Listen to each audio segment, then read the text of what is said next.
Labas vakaras, sveiki prisijungę prie Admiral Markets organizuojamo seminaro internetu investavimas į akcijas 2021 metais. Netrukus pradėsim šį seminarą. Prieš pradedant įspėjimas apie riziką, prekyba finansiniais instrumentais siūlomais Admiral Markets yra rizikinga ir yra tinkama ne visiems investuotojams dėl jų sudėtingo pobūdžio. Prieš pateikdami kliento paraišką ar atidarydami sandorį, įsitikinkite, kad atidžiai perskaityte mūsų teikiamų paslaugų taisyklės ir sąlygas. Jei reikia, pasikontaktuokite su specialistu, kad įsitikintumėte, jog suprantate su prekyba susijusią riziką. Šis pristatymas yra skirtas tik informaciniais ir švietimo tikslais. Internetinę mokamąją medžiagą sukūrė Admiral Markets AS, o pasaulinėje auditorijoje platina Admiral Markets Group AS investicinės įmonės. Todėl atkreipkite dėmesį, kad šioje sesijoje pateikiama informacija gali būti netinkama visiems. Norėdami gauti atitinkamą informaciją apie grafikus, sąlygas ir bet kokią kitą informaciją, apsilankykite admiralmarkets.com global, pasirinkite savo gyvenamą šalį ir susisiekite su tinkamu biuru. Šis pristatymas nėra ir negali būti traktuojamas kaip patarimas investuojant, nes jis atspindi tik asmeninę autorių nuomonę. CFD yra sudėtingi instrumentai, dėl kurių kyla didelė rizika greitai prarasti pinigus taikant finansinį svertą. 77% neprofesionalių investuotojų sąskaitų prarandami pinigai prekiaujant CFD. Turėtumėte pagalvoti, ar suprantate, kaip veikia CFD, ar galite sau leisti prisimti didelę riziką prarasti savo pinigus. Informacija nėra skirta JAV, Belgijos ar bet kurios konkrečios šalies gyventojams ir nėra skirta platinti ar naudoti bet kokiems asmenims bet kurios šalyje ar jurisdikcijai. Toks platinimas ar naudojimas prieštarautų vietos įstatymams ar kitiems teisės aktams. Šio vakaro mūsų planas. Kalbėsim be abejonės apie investavimą į akcijų rinkas ateinančiais metais. Šiais metais, jau atėjusiais metais, tai perbėgsim svarbiausius metų įvykius, į ką galima būtų atkreipti dėmesį, peržvelgsim, kokias akcijas galima būtų pirkti Jungtinės karalystės ir Europos rinkose, kokias akcijas galima būtų investuoti Azijos ir Amerikos ar Ramiojo vandenyno rinkose. Taip pat pristatysim Admiral Markets investavimo sąlygas ir galimybės. Tai toks trumpas šio vakaro planas. Trumpai, prieš pradedant apie Admiral Markets. Admiral Markets yra Forex ir CFD brokeris, taip pat suteikiantis galimybę ne tik prekiauti išvestiniais instrumentais CFD, akcijų CFD indeksų, žaliavų Forexą, bet taip pat galimybę ir investuoti akcijų rinkoje ir taip pat įsigyti biržoje prekiaujamų fondų ETF-ų. Admiral Markets veiklą vykdo jau daugiau kaip 19 metų, turim biurus daugiau nei 20 šalių, globali patirtis, vietinis palaikymas, atstovavimas, konkurencingos prekybos sąlygos, tipiniai spredai nuo 0,6 punkto euro dolerio, 0,8 punkto DAX 30, populiariausios naudojamos prekybos platformos MetaTraderis ir MetaTraderis 4 ir 5, kurios yra pasiekiamos tiek jūsų telefone, darbalaukyje ar naršyklėje. Taip pat yra platformos papildinys MetaTrader Supreme Edition, kuriame galima rasti daugybę naudingų įrankių, kurie palengvina tiek analizę, tiek automatizuoja daugybę prekybos variantų. Tai plačiau, jeigu norėsite sužinoti apie įmonę, teikiamas sąlygamas, kviečiam apsilankyti internetinėje svetainėje arba susisiekti žemiau nurodytais kontaktais po seminaro. Kalbant apie pačią šio vakaro temą, tai iš tikrųjų istorija praėję metai bus tikrai 2020 įrašyti istoriją. Koronaviruso pandemija tikrai sukelia didelius vartotojų ir verslo tendencijų pokyčius. Tokių praktiškai nebuvo pastebėta nuo Didžiosios depresijos laikų. Kita vertus, tokia situacija pasiūlė nemažai tokių galimybių, kur galima būtų investuoti tiek praėjusiais, tiek šiais metais. Taip pat su naujų prezidentų Baltosiuose rūmuose, naujais Jungtinės karalystės ir Europos Sąjungos santykiais bei sukūrus didžiausią pasaulyje Azijos ir Ramiojo vandenyno šalių prekybos bloką, prasideda dar vieni labai įdomus 2021 metai. Apskritai 2020 metai pasaulio akcijų rinkose buvo įvairūs, atsirado didelių skirtumų tarp rinkų, metų pabaigoje JAV akcijų rinkos buvo prekiaujamos rekordiškose aukštumose, toks pats procesas buvo stebimas ir kitose rinkose, Azijos rinkose. Šiek tiek Europos rinkos galbūt atsiliko nuo jų. Nors dėl koronaviruso pandemijos pasaulio rinkos veikia nesinchroniškai, daugelis analitikų prognozuoja, kad ši situacija turėtų būti ištaisyta ir centriniam bankams visame pasaulyje toliau remiant ekonomiką ir teikiant pinigus ir kreditus, tikimasi, kad būtent šie pinigai vėl vienokio ar kitokio pobūdžio grįž į akcijų rinkas. Tai dėl kai kurių reikšmingų makroekonominių ir socialinių pokyčių 2021 metai gali būti laikomi ir kai kurie sako ir geriausių metų per pastarį dešimtmetį. Ir siekiant atrasti, į kokias akcijas verta investuoti, štai čia yra pateikiama keletas tokių svarbių šių metų įvykių.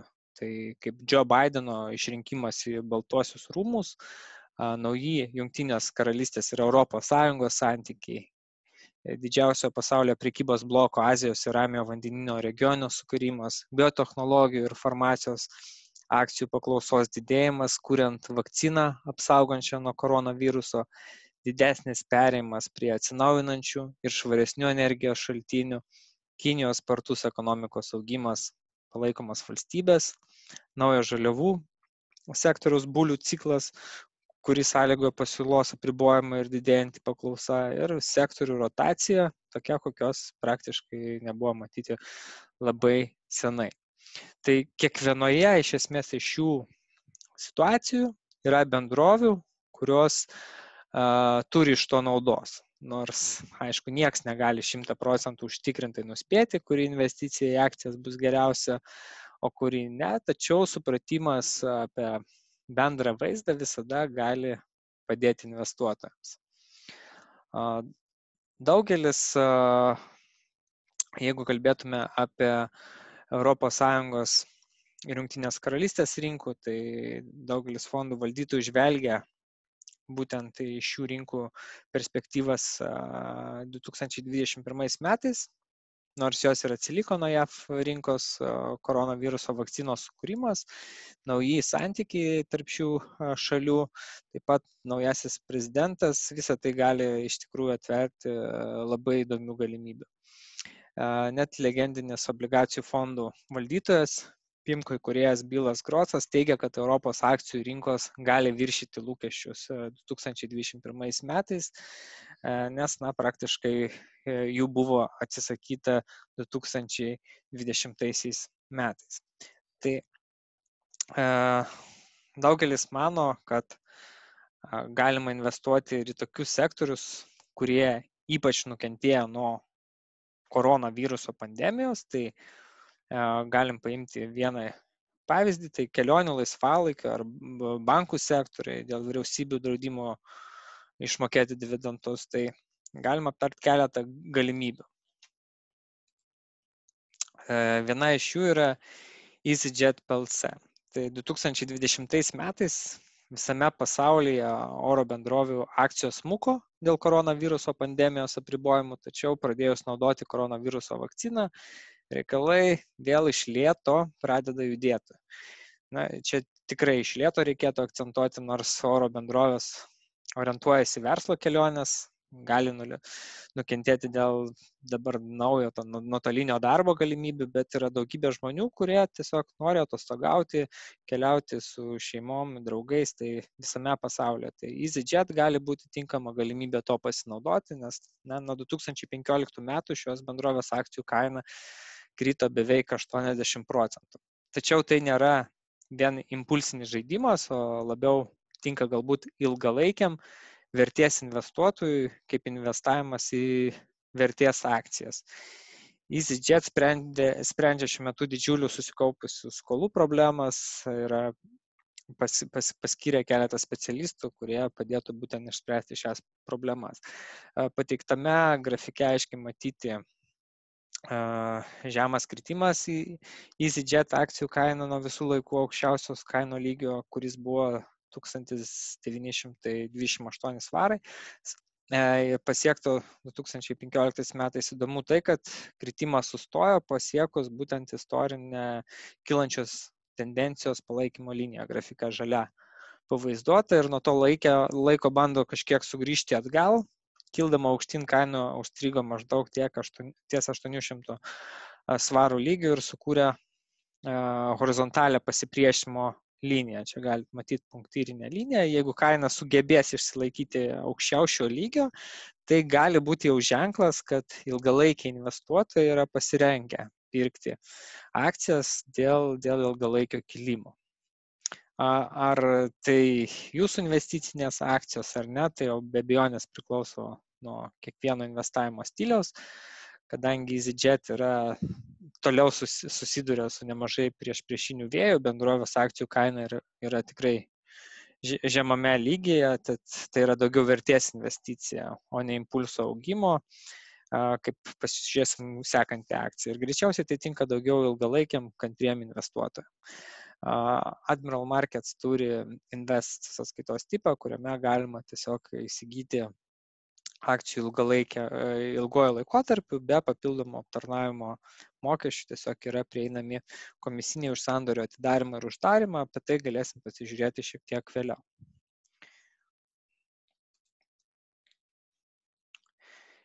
Kita akcija, ką norėtume atkreipti dėmesį, yra Adyen, yra Nyderlandų mokėjimo įmonė, kuri turi daugiau kaip 3,5 tūkstančių klientų visame pasaulyje. Bendrovė teikia paslaugas internetu, kad padėtų įmonėms priimti elektroninius mokėjimus. Įdomiausia tai, kad nuo 2018 metų birželio, kai akcijos buvo viešai trauktos į Euronext biržą, iki 2020 pabaigos akcijų kaina padidėjo daugiau nei 350%. Kai vis daugiau žmonių apsiperka internetu ir vis daugiau įmonių siūlo savo prekes ir paslaugas būtent internetu, daugelis analitikų skaitmeninių mokėjimų tiekėjams numato bulių perspektyvas. Tai tikrai vienas iš tų sektorių, kurį verta stebėti ir kurį renkasi vis daugiau žmonių.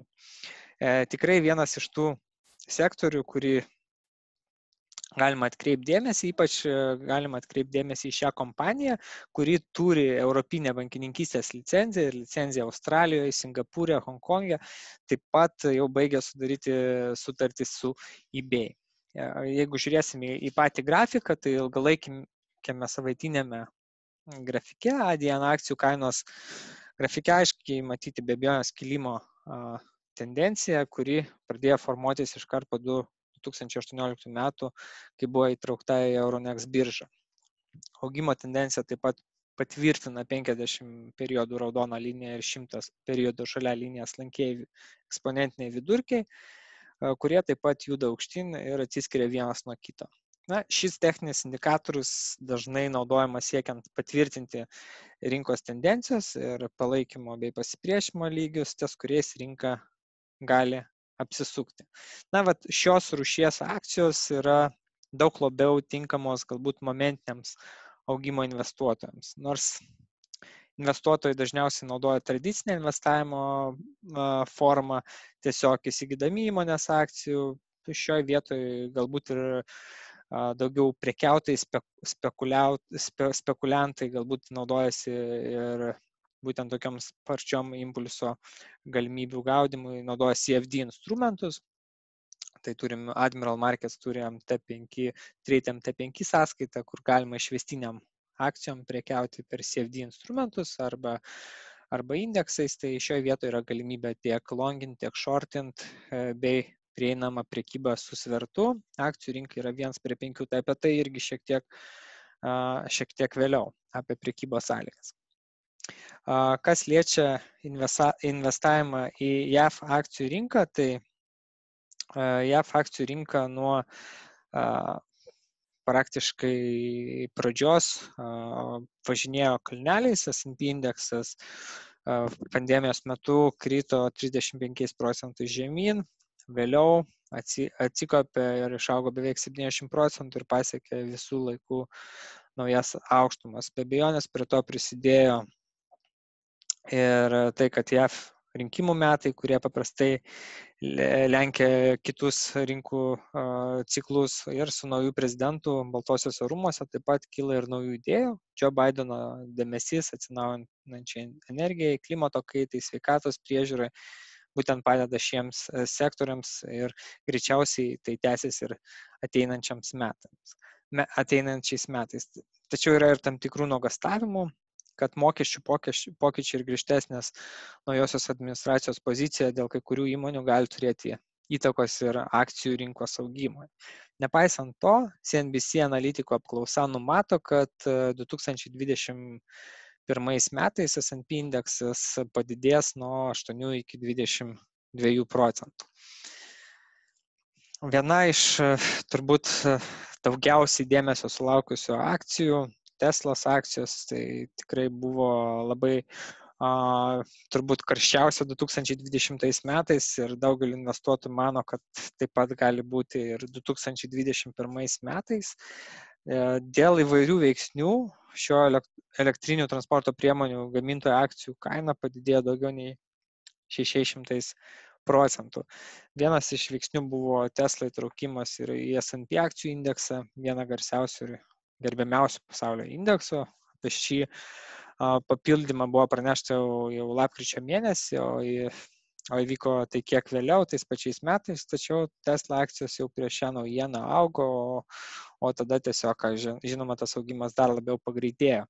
Vienas iš kitų svarbių veiksnių yra tai, kad dabar daugelio šalių tikslas yra švaresnių energijos šaltinių naudojimas, todėl vyriausybė spartina planus pereiti nuo benzininių, dizelinių transporto priemonių prie elektromobilių.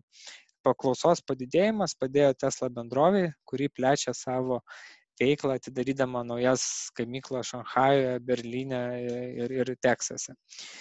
Jeigu žiūrėtume į grafiką, akivaizdu, kad Tesla akcijos kainos yra matoma ilgalaikė kilimo tendencija. Tokios didelių impulsų pagrįstos augimo akcijos tikrai gali būti iššūkis investuotojui, kuris ieško galbūt įėjimo kainų. Tai augimo tendencija tokia stipri, kad praktiškai savaitinėme grafike jinai sugrįžo tik prie 10 periodų slankio vidurkio, ką galima matyti mėlyną juostą.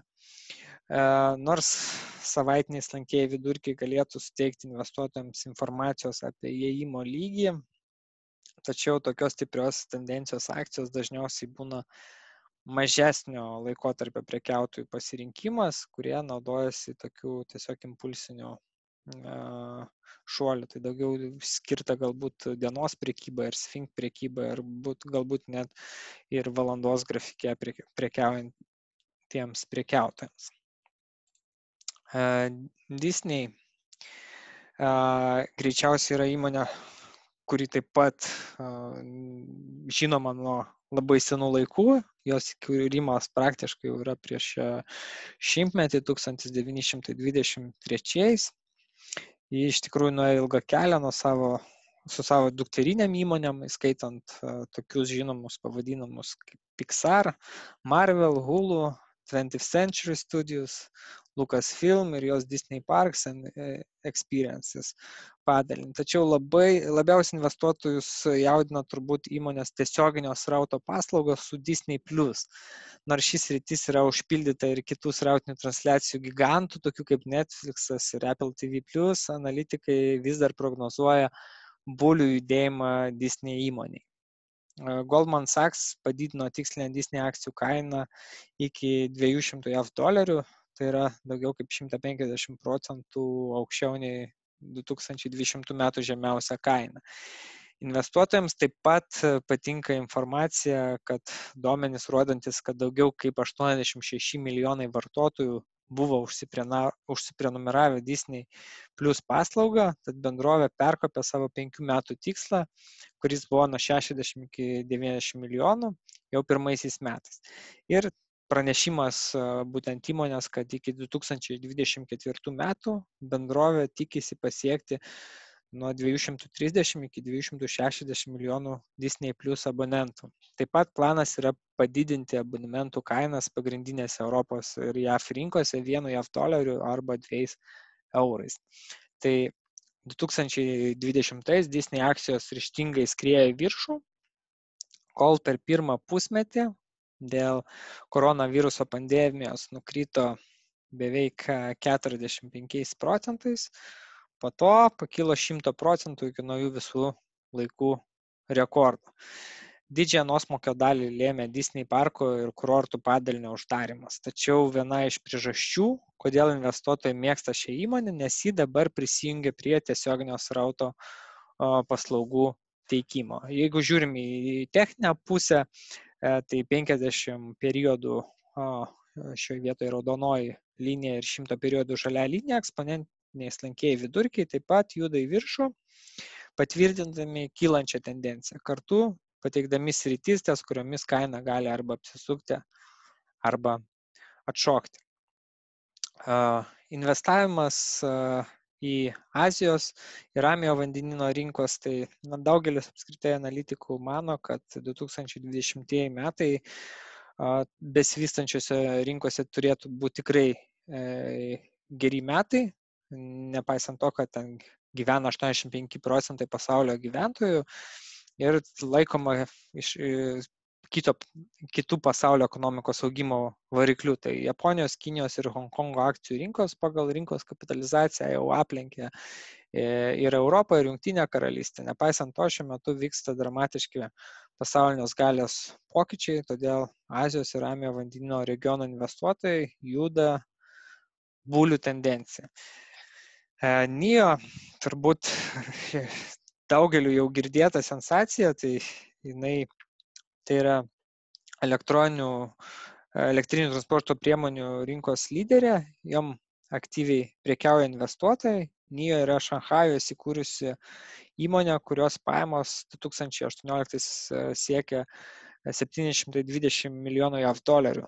Tačiau dauguma investuotojų akcijos yra įdomios ilgalaikiam investavimui, kad būtų galima pasinaudoti Kinijos elektrinių transporto priemonių rinkos augimu.